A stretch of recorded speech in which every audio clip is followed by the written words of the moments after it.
এবারে আমি পবিত্র আসসালামু আলাইকুম। সুনামধন্য বড় ভাই মৌলানা মোহাম্মদ নঈমুদ্দিন আল কাদেরীকে আজকের প্রধান অতিথি পদ অলঙ্কৃত করার জন্য বিশেষভাবে অনুরোধ জানাচ্ছি। কর্ণফুলী ক্রীড়া পরিষদের ইফতার মাহফিল সম্পন্ন।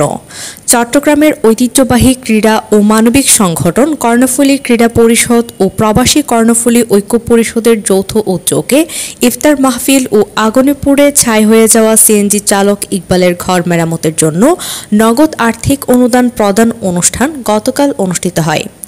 কর্ণফুলী ক্রীড়া পরিষদের সভাপতি শাহনেওয়াজ চৌধুরী ডাবলুর সভাপতিত্বে ও সাধারণ সম্পাদক ইঞ্জিনিয়ার কাজী মোহাম্মদ রাশেদ হাসানের সঞ্চালনায় অনুষ্ঠিত সভায় বক্তব্য রাখেন হাফেজ কারি মাওলানা মোহাম্মদ নঈমুদ্দিন নঈমী, তানজিন বড়ুয়া, উসমান গনি চৌধুরী, মোহাম্মদ মঞ্জুরুল ইসলাম, আব্দুল হালিম মাস্টার, শাকের আহমদ, মোহাম্মদ জসিমউদ্দিন, নাজিমউদ্দিন মাস্টার, আবদুল্লাহ আল নোমান হিরো, হাজি জসিমউদ্দিন, মোহাম্মদ শাহজাহান এনাম, মোহাম্মদ রবিউল, সেলিমুর রহমান, আবু বক্কর, মোহাম্মদ তৈয়ব, মোহাম্মদ ফিরোজ, মোহাম্মদ হারুন, জহির আলম মুন্না, আব্দুল মান্নান, কদিম রাম, সাইফুল ইসলাম, মোহাম্মদ ইলিয়াস, নবীর হোসেন, মোহাম্মদ হেলাল প্রমুখ।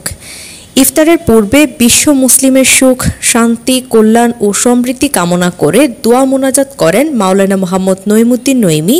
পরে সিএনজি চালক ইকবালের ঘর মেরামতের জন্য নগদ আর্থিক অনুদান প্রদান করা হয়। ওবায়দা খান সামিয়া, কর্ণফুলী টিভি।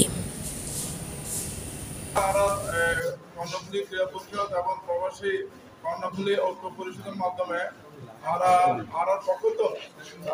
আর্থিকভাবে সহযোগিতা করছি এবং এই উপলক্ষে যারা আছে তারা কারণ গিয়ে আর হতে দিয়েন আয় আসলে আজিওয়ার প্রোগ্রাম আছে আয়ার ব্যস্ত হয় তবে চলে এসে আর এলাহাত মাঝি এলাহাত পানি বলতে খুব ইম্পর্টেন্ট।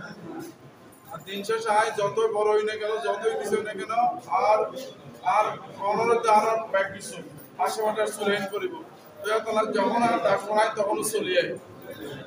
এরা 31,000 টাকা পেমেন্ট করেছিল। এরপরে সবার সহযোগিতায় ইনশাল্লাহ আমি আমার ঘরটা নির্মাণ করতে পারবো। প্রবাসী ভাইয়েরা যারা আছে আরও অন্যান্য সংগঠন যারা আছে এরাও আমাকে সাহায্য সহযোগিতা করেছিল। সবার এই সুস্বাস্থ্য কামনা করি। সবাইকে সবাই থেকে আপনি মাহফিল ছিলেন আপনার শাহী দরবারে কবুল মঞ্জুর করে নিয়ে মাওলা যে সমস্ত বাইরা বিভিন্নভাবে কষ্ট পাচ্ছে আল্লাহ ঘরের আগুনের মাধ্যমে আল্লাহ ছিলের মাধ্যমে কর্ণফুলী ক্রীড়া পরিষদের ব্যবস্থা করে আল্লাহ তাদের পাশে দাঁড়ানো হয় আল্লাহ এভাবে আরও ভবিষ্যৎ সুন্দরভাবে আল্লাহ সহযোগিতা করতে পারবে সবাইকে।